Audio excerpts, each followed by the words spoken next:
Sejam muito bem-vindos a mais um vídeo aqui do programa sem nome Edson e Douglas, Douglas e Edson. Justo? Esse nome tá até legalzinho, hein? É um nome legalzinho. Nome no Goiás, né, cara? É, gente fala no Goiás ou em Goiás? Goiás. No Goiás, certo? No Goiás. Então seguimos aqui falando hoje. Semana passada nós conversamos principalmente da parte da crise de 1973, a crise do petróleo e todas as implicações que tiveram na economia brasileira. E hoje a gente vai falar de outro período de crise, que é o quê?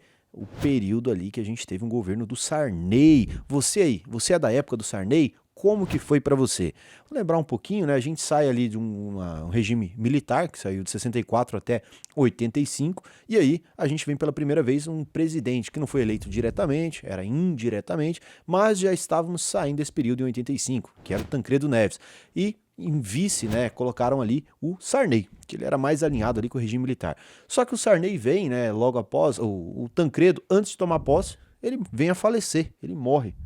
E aí, quem vem e pega o poder no Brasil é o Sarney. E aí a gente tem 5 anos de governo Sarney, e é sobre isso que a gente vai falar hoje, e também quais são as implicações na economia. Isso aqui não é um vídeo histórico, se você quiser saber de história, vai procurar história. Aqui é um vídeo do que aconteceu aí economicamente no Brasil nessa época, né, Douglas?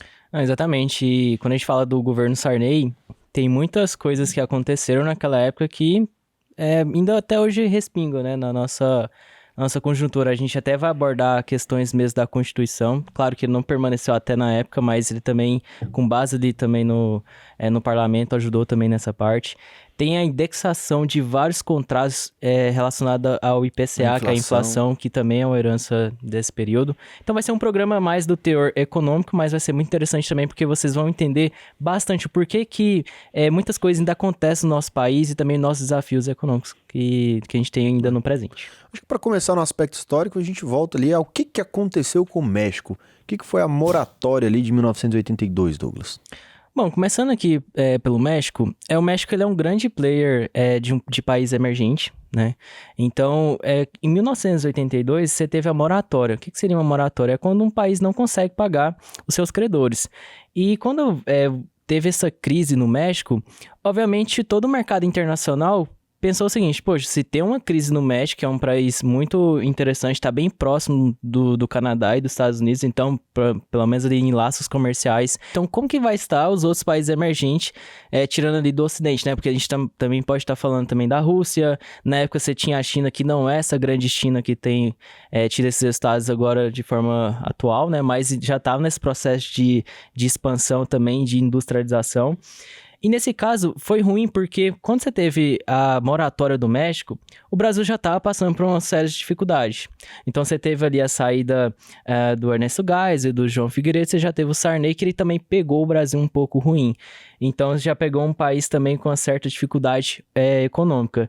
E nesse caso, o Brasil não teve ainda sua moratória, mas ele recorreu ao FMI, que é o Fundo Monetário Internacional. Só que aí que entrou algumas exigências da época, porque se você tem ali um crédito que está um pouco escasso por conta dessa crise, o FMI pensou o seguinte: poxa, eu vou te emprestar essa grana, esse dinheiro, eu vou te salvar, mas em contrapartida eu também quero exigências, né? Eu também quero um país que tenha austeridade fiscal, monetária. Eu preciso ter uma previsibilidade, porque quando a gente fala de Fundo Monetário Internacional do FMI, a gente também está falando de vários credores que existem ali dentro desse fundo. A gente pode até comparar que não foram grandes exigências, né? Você pedir para que um país tenha uma austeridade fiscal, tenha um controle de gastos, é mais ou menos pedir o básico para quem vai pegar dinheiro com você, né?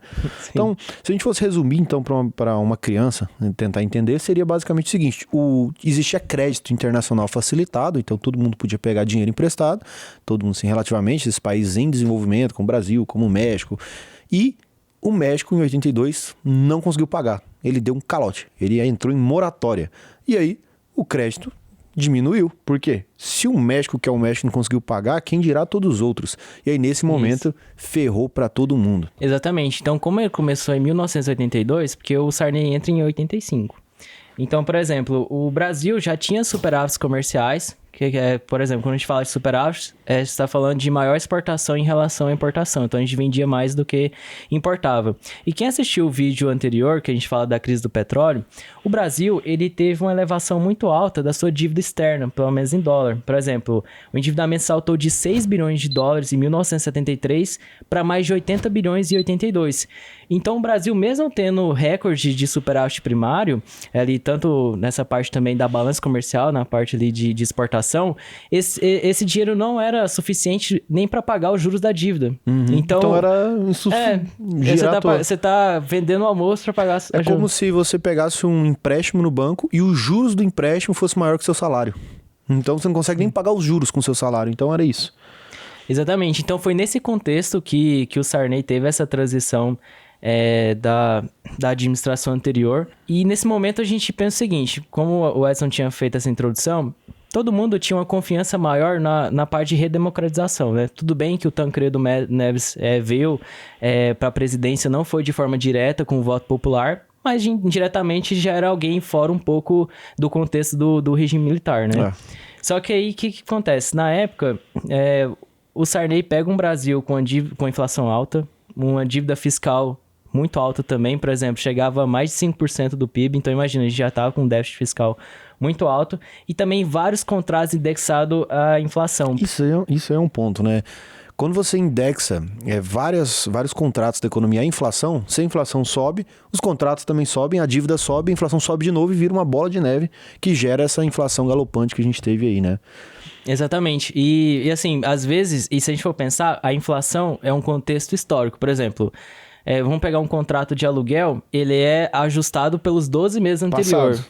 Então, quando você pega uma administração que é muito ruim, às vezes até para você colocar as coisas, organizar a sua casa, fica muito difícil porque você tá herdando uma dívida de alguém que não foi responsável nas contas públicas. Isso. Então, qual que foi o primeiro plano do Sarney em relação à sua administração? Primeiro, você teve que fazer uma nova moeda, que ficou famoso como cruzado.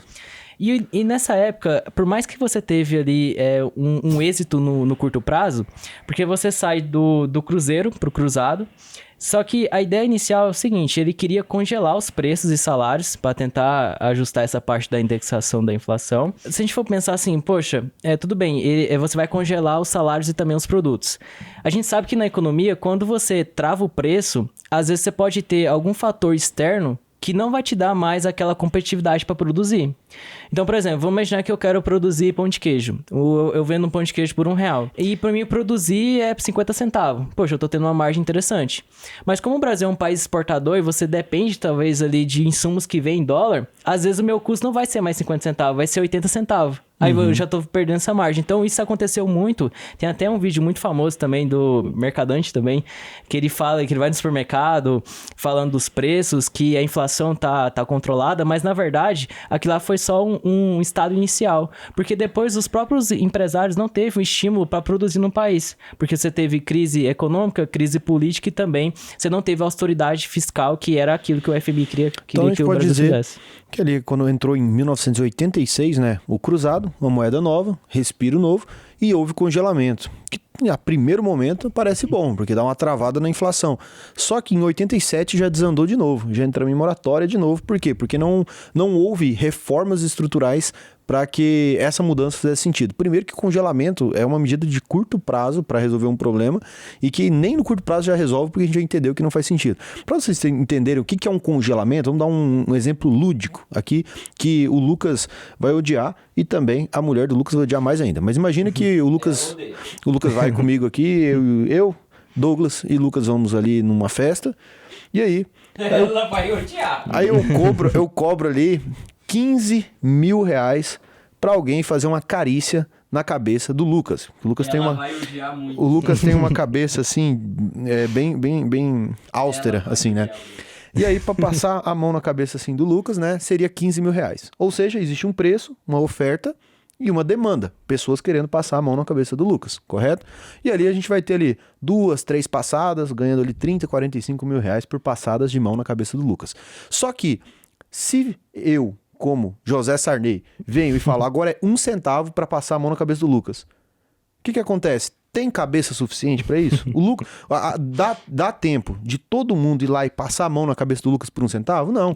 Significa que a oferta fica travada e a demanda não. E aí o que acontece? O Lucas é despedaçado ali, a cabeça do Lucas ele chega a ficar aquecida pela fricção de dedos sendo passados ali na cabeça dele. Então não tem como você travar a quantidade de produto por preço. E um fator interessante é que como os salários... porque a ideia inicial era tirar a indexação da inflação, mas não aconteceu por conta disso. E quando você tem... e depois voltou novamente essa mesma política. Quando você indexa a inflação e a inflação já é muito alta, você também tem um impacto inflacionário, porque, ou seja, de forma nominal, né? As pessoas vão ter mais dinheiro e elas vão gastar ainda mais. Exato. E tanto que na época até ficou bem famoso os tal dos fiscais do Sarney, né? Que, na verdade, eram até pessoas que... não que denunciava, mas assim, buscava fontes de informação para falar, poxa, aquele supermercado ali não tá aderindo ao congelamento. Mas na verdade ele não tá congelando porque que era malvado, algo nesse sentido, é porque ele precisa repassar isso, porque a economia não é uma ciência exata, a economia é uma ciência social. Então acaba que às vezes as mudanças de preço é por fatores externos, que nem tá no controle do próprio empresário. Exato. E aí a gente teve depois o plano Besser e também o plano Verão, ali 87, que foi uma nova moeda novamente, que aí agora saímos do cruzado para o cruzeiro. Basicamente cortamos vários zeros, né, da moeda, que já tinha se entrado uma inflação terrível ali nesse pequeno período, né?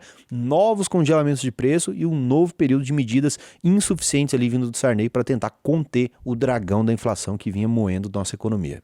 Exatamente, e foi nesse momento que entrou para a história do nosso país, porque se a gente for pensar, a inflação não cedia, então ela chegou a 84,3% ao mês em março de 1990, que foi o último mês também do governo Sarney, e as medidas que no início estavam dando certo, acaba que não teve essa base forte.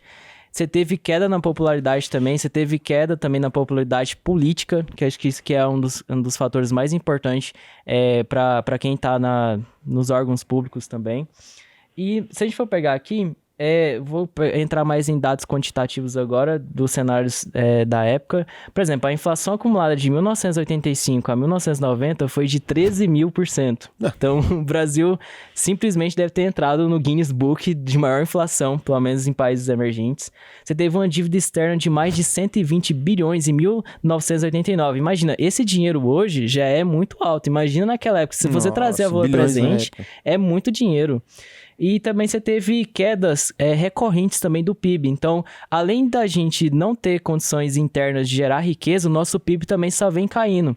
Então, por exemplo, em 1988 você teve uma queda de 0,1% e 0,4% em 1989. Então, ou seja, nem geração interna a gente não teve. Isso que é um dado interessante porque você consegue crescer o PIB de forma nominal, quando a inflação está um pouco mais alta. Porque as pessoas tendem a consumir mais, as pessoas tendem a ter fatores de consumo diferentes. A própria produtividade ajudaria nesse caso, Isso, né? Exatamente. Por exemplo, isso aqui ficou muito famoso também na época das pessoas receberem o seu salário e no outro dia ir no supermercado. Então é aí que entra essa parte da geração de riqueza, às vezes subir de forma nominal, porque as pessoas tendem a gastar mais dinheiro também em uns bens essenciais. E além disso, você teve ali a parte da Constituição de 1988, que você teve ali a ampliação dos direitos sociais e a obrigatoriedade de gasto. Só que você teve um aumento nas despesas sem fontes de financiamento sustentáveis. Eu acho que esse dado aqui é muito importante a gente abordar nesse programa, porque a gente tem vários desafios hoje por conta disso.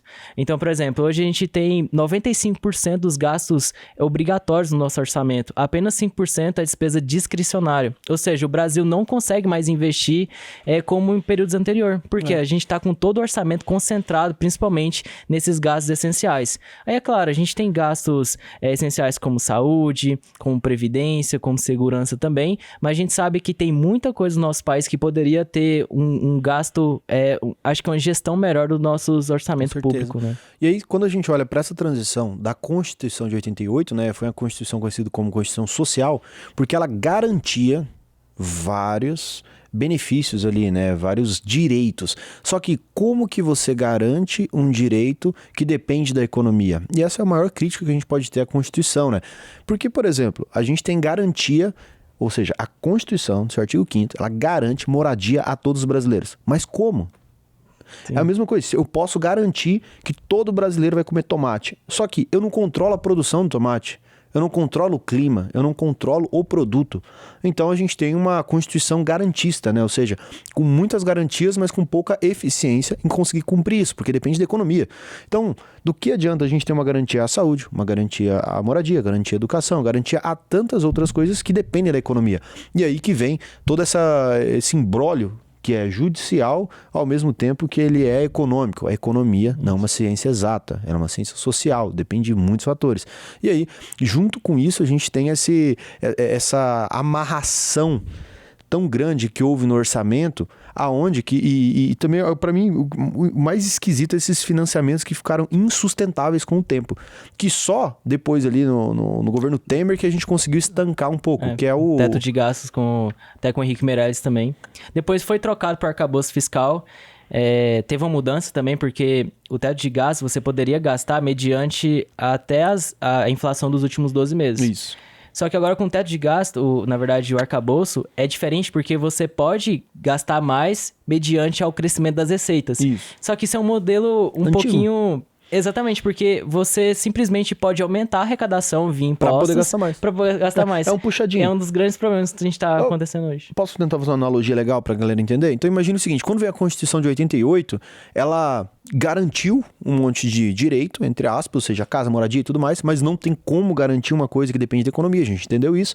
Quando a gente tem, a partir de 88, uma garantia, e também não existia, você poderia ali como governo financiar algo sem ter mostrar da onde que vai sair aquele valor.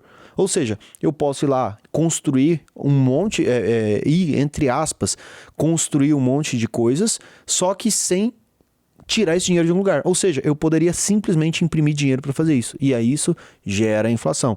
E aí a gente começou a correr atrás da própria perna. Até que veio o limite de gastos ali do Temer, que fez com que para cada gasto do governo, olha que revolucionário.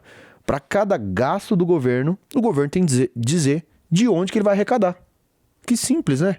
Olha que simples. Ou seja, se eu falo que eu vou construir uma ponte, eu tenho que falar de onde que vai vir o dinheiro para construir a ponte. Falo, olha, eu vou tributar as pessoas para conseguir a ponte. Por quê? Porque o governo também não existe dinheiro do governo, existe o nosso dinheiro que foi para o governo. Então, se eu preciso mostrar de onde que está vindo o dinheiro, eu limito os gastos. E aí eu tenho uma austeridade fiscal, assim minha curva de juros abaixa, assim o país fica mais atrativo, fica mais economicamente estável. Só que isso faz com que limita ali o populismo. Por quê? O que um governo gosta? Ele gosta de falar que está dando coisas para as pessoas. Só que, para isso, ele precisa arrecadar. E aí agora houve essa mudança no teto, né? Que nos próximos governos. É arcabouço agora. O arcabouço novo, né? Que é o quê? O governo pode arrecadar mais dinheiro e para conseguir colocar isso. Esse é o grande debate que a gente está tendo agora com o Haddad indo diretamente no Congresso Nacional ali, na Câmara dos Deputados, pedindo mais tributo. Ou seja, pedindo que a medida provisória dele se torne lei, né? Porque ele precisa disso, que é a medida provisória de 60 dias, para se tornar lei, para conseguir arrecadar mais. Porque ele precisa arrecadar mais para tapar esse grande buraco aí de gastos do governo. Tudo isso vem de 88, tudo isso vem lá do Sarney em 85. Tudo que é do Sarney vem lá da crise do petróleo. Então a gente só está trazendo aqui um aspecto histórico para você ver como a economia ela é uma ciência muito mais complexa do que parece, muito mais multifatorial e que depende de várias coisas, né, Douglas? Exatamente. Então é sempre interessante essa curiosidade. Queria até colocar uma curiosidade aqui das empresas, porque um motor de crescimento de um país é você aumentar a parte do crédito, né? Você financiar também operações. E nessa época o Brasil não tinha condições de, pelo menos no capital próprio, de você ter uma certa... como pode dizer assim, financiamento, porque, por exemplo, o saldo de poupança da população era baixo, porque a população sempre teve disposição para consumir, não por culpa dela, mas sim por questões de erro do Estado mesmo, por conta de inflação alta, a pessoa escolhia deixar o dinheiro guardado que ia ser corroído pela inflação, ou então gastar com o bem essencial. E as empresas, elas tinham dificuldade também até na parte operacional. Quando eu estava estudando esse tema, eu percebi que tinha empresas do setor de varejo, quando eu falo de supermercado, que eles ganhavam mais dinheiro com a parte financeira do que operacional. Por exemplo, às vezes é negociar com o fornecedor 60 dias. Só que 60 dias com inflação de 84% ao mês é muito alto. Não vale a pena. Então, você ia perder o seu estoque ali, pelo menos no quanto você pagou. Então, você ficava no 0 a 0 na parte operacional, porque você ia perder, obviamente, esse dinheiro, mas você ganhava muito dinheiro na parte nominal nos bancos. Tanto que ficou até famoso ali algumas aplicações, como Overnight. Overnight, que deixava pro outro exatamente. dia. Então, as empresas brasileiras, para sair um pouco dessa situação, essa conjuntura, ganhava mais dinheiro da parte financeira. E aí que entra, talvez, um personagem muito interessante que a gente vai trazer também no próximo programa, que é sobre o Collor, né? Porque ele barrou um pouco esse AUE todo, que todo mundo sabe. De uma maneira meio doida, né?